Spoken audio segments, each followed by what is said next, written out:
Hey guys, welcome to the December 2022 monthly reset video. I cannot believe I'm already filming the December 2022 reset video. Like, where did the rest of 2022 go? I mean, it has been an incredible year, it has been a busy year, but come on, like already December? I'm filming this on Wednesday 23rd of November, and next week Thursday will be the 1st of December. I cannot believe it, but in any case, welcome to my channel. My name is Miranda, and on this channel I share everything personal finance. I cover budgeting, saving and investing. If these topics are of interest to you, then please hit that like button, subscribe if you haven't already, and let's get into today's video. So for the monthly resets, what I try to do is I share with you the books that I have read and also the books that I'm planning to read in the new month. Then I also answer a couple of questions that were set up by Carter Sullivan. I believe she's the one who started this monthly reset video style. Then I also share with you the budget for the month of November, so the prior month, and also the budget for the upcoming month, so in this case December. So what we're going to do in today's video is cover those three basics, and I think I'm going to start off first with the budget, and after I've done the budget I will move to the books. After the books, I will then move to answering the three questions that I picked from what Sullivan has for her channel, but I just picked the three that I want to answer every month and feel like I can relate to. So I do have my trusted laptop here. I am going to do a screen share and show you exactly what I'm looking at, the budget that I had for the month of November, and also the plans that I have for the month of December. Again, I am continuing on the trend of not setting financial goals or any sort of goals that I share on my channel. I decided in I think October that I was gonna take a break. I was gonna rest from making goals because my goals just seemed to be the same and it wasn't fun anymore, and I figured maybe I should take a break, and that's exactly what I've done over the last 2 months and going into my third month, which is December. So without further ado, I'm going to start my screen record now, and I'm going to walk you through my November budget. So as you can see on the screen right now, I estimated that I would bring in 5,400 in the month of November, and I actually brought in 8,584 and 74 pence. And here is the breakdown, which is just, you can see it all quite easily here, and then the rest of the screen just shows you exactly where that money went. So if we start off first with the savings, so far I've been able to add just under 700 pounds, and I intend to add more because we still have one more Transfer Tuesday to go, so which means I'll be adding more money to this, to my savings, so this will definitely change. For my investments, I have invested the 500 pounds that I plan to send, and then for my bills, these are for my bills for my home. I still have these three that have not yet gone through, so these are going to go out on the last day of the month. So yeah, but so far I have spent just over 1,500. So that's where we are with the bills for the month of November.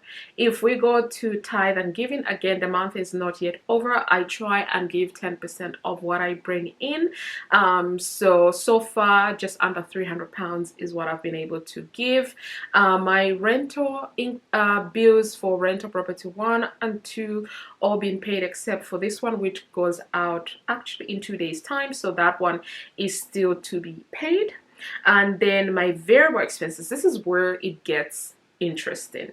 So as we can see, for my groceries, I'm already over budget, and we still have the next 7 days to go in the month of November, and I know there's a couple of items that I need to purchase. So definitely blowing this budget. But what I try to do, I do something called conscious spending, whereby if I overspend in one category, I make sure that I don't spend too much in the other category to almost make up the difference there. So I plan to spend over £700, and so far I've spent just over £500 with variable expenses.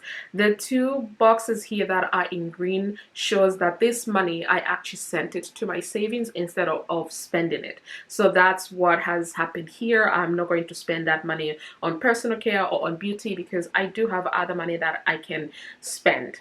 And my window cleaner, I have to check the schedule, but I was assuming he should have come by now, but since he hasn't, I'm not really sure if I'm gonna have my windows cleaned this month. If not, then this money is also gonna go to my savings.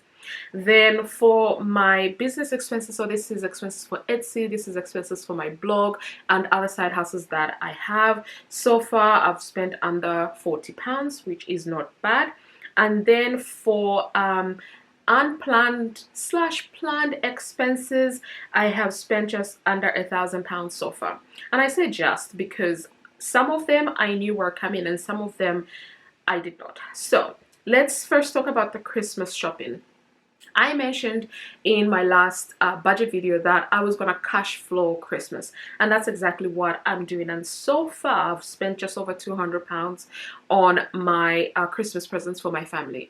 I have already bought presents for my parents and I've bought for my sister. Then I'm just going to send gift cards for my brother and his family, and yeah, so I just need to put in the amount for the gift cards and that's it. I actually am surprised that I'm not spending the entire amount, but that's okay. That's, you know, it's great.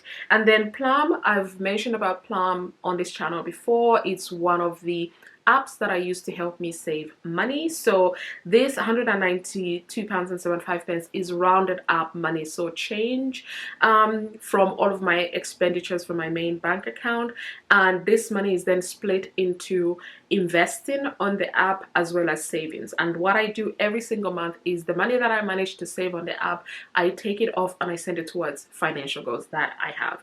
So this spending, whilst it is unplanned, it's also planned in a way that I know it's gonna come out. I just don't know how much I'm gonna save because it's all round up money.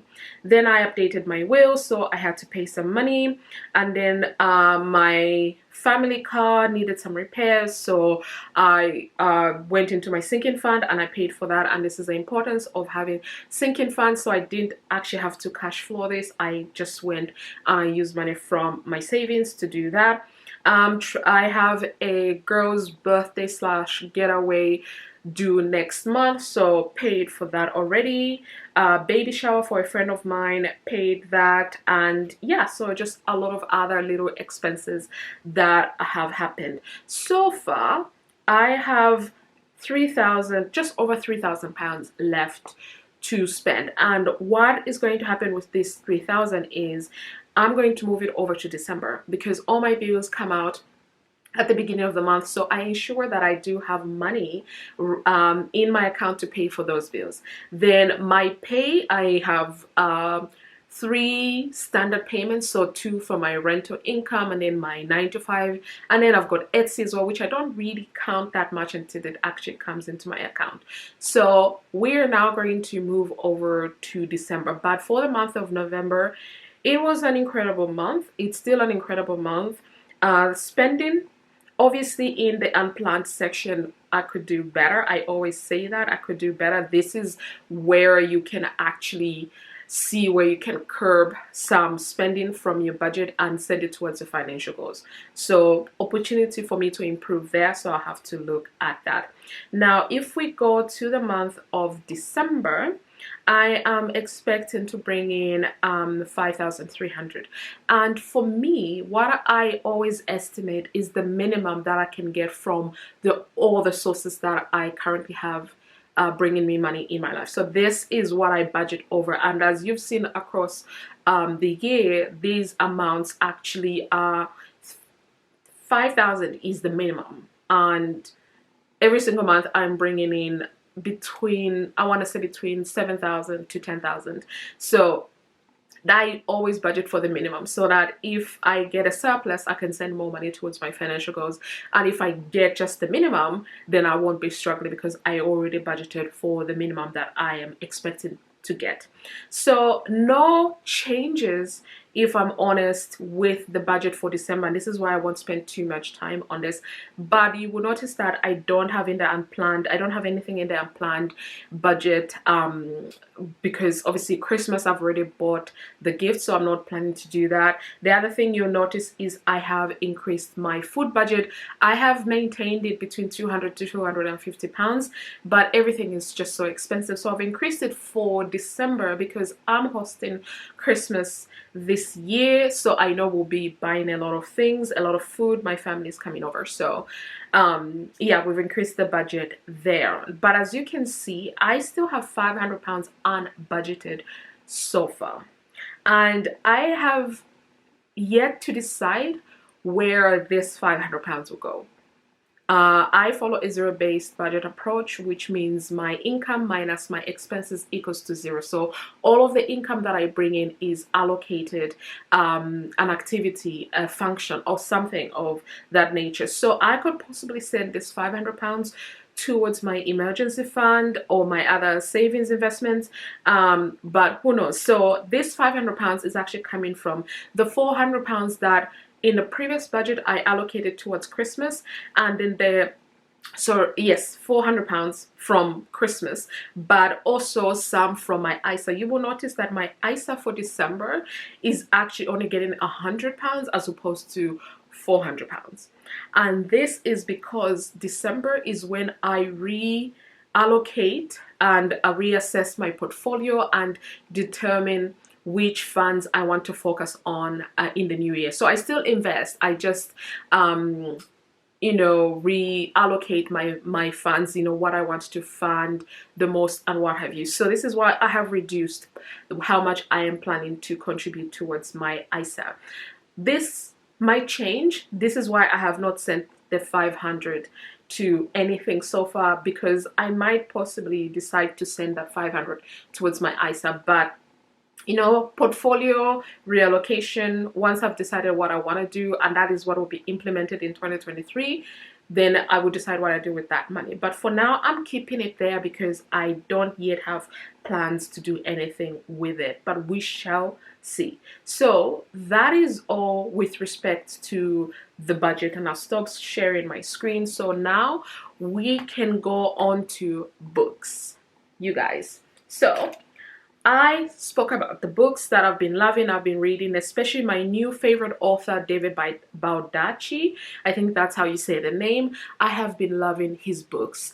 I said in October and in November that I would go and buy, if my local charity shop still has this author's books, I'll go buy the whole lot. They had the month of November. I went in and I bought 6 books, but I also bought another book on Amazon Prime by the same author, which thankfully was not on the list of the ones that I bought from the charity shop. The only difference is on Amazon I paid $7.99. From the charity shop for the 5 books I paid 20 pence each book. So you see where I'm going with this. So I'll be going back to the charity shop and see if they have this author as well. But I plan to finish reading these books first before I do that. So for the month of November, these are the books that I wanted to read. So the first one, Total Recall, this is the one that I bought from Amazon. The second one, which is The Long Road to Mercy, I read this book. Then Show Your Work is a new one that I recently bought, and The Money Maze. So The Money Maze and Total Recall were on the list that I showed you in the November monthly reset video. So let's talk about these books. I'm going to start off first with The Money Maze, and I said in my last video that I love this book because it's the one book that I have found so far that is UK centric. It really does walk you through the same paces that Dave Ramsey does, the 7 baby steps. So but it's the same, but it just focuses it on the UK financial front, and that's what I love about it. So I read this book, finished it, and I actually do think it's a pretty good book. And I encourage anybody in the UK who's looking for a book on how to navigate your finances, personal finance in the UK, to give this book a read. So definitely recommend this book. Second book that I read this in an hour in one sitting. This is Show Your Work by Austin, I hope I pronounce his name, Austin Kleon. This book, I'm going to buy his next book, his first book, I think. I can't remember the name of his first book. Something like Still Like an Artist or something like that. I'm going to buy that book because this has been revolutionary to me. I have absolutely loved it. I read it in an hour. I just sat down, read the whole thing, digested it all in one sitting. It's rare for me to do that if it's not like a romance novel, but this I recommend. Definitely check this book out if you haven't already. Then the third book, that I read is Long Road to Mercy by David Baldacci. Oh my God. Love this book, and I think I should start doing book reviews because I am not actually doing book reviews right now. I'm just saying how much I love this book and what I read, but absolutely recommend. The book that I'm currently reading is this Total Recall book, and I must confess that I'm only a couple of pages into this book because it's a slow uptake at the moment. Normally I would have read a lot more than this, but I've been busy, but also it's slow uptake. I don't know why, but I'm gonna give it a chance and I'm gonna read this before the month ends. So these are the books that I have been reading in the month of November. I have there's 4 more books from David Baldacci that I have that are in my bookshelf, and I believe I'm going to buy 2 books today or tomorrow from Amazon that I have on personal finance, and we are going to do that. I'm very excited about that, so I will keep you updated on what those books are in my next reset video. Then I have here written the questions on a receipt. So the first question that I want to answer, so this is the third and final part of this video. The first question is, what are you proud of? What are you proud of that you accomplished this month? So I'm proud of the books that I've gotten back into reading and how I'm enjoying reading again. I used to be that kid that read a lot, like I would disappear off somewhere just to me and my book. So I'm glad to be getting back into that. So proud of myself for that. I think that's one thing that I'm really proud of that I've accomplished this month, and I want to continue this on into the new year. Second question is, what challenged you the most this month? Spending money and not on Christmas presents, on just other things that are going on in my life. That has been challenging, so I think I'll leave it at that. And then third question is 3 things I am grateful for this month. I'll keep saying the same thing, I think, over and over again, which is I'm grateful for my health, I'm grateful for my family, and I'm grateful that I am in a really good financial position, because the recession that we're going through in the UK recession is predicted to be at 11.1%, which is absolutely crazy, but that's where we are. See, I am grateful that I am in this position that I am in now, and I'm hoping that I'm able to contribute and make a difference to someone's life. So yeah, those are the 3 things I am grateful for. And that really concludes this video. I hope you enjoyed it. If you did, please give it a thumbs up, subscribe to my channel if you haven't already, and I'll see you in my next video. Bye.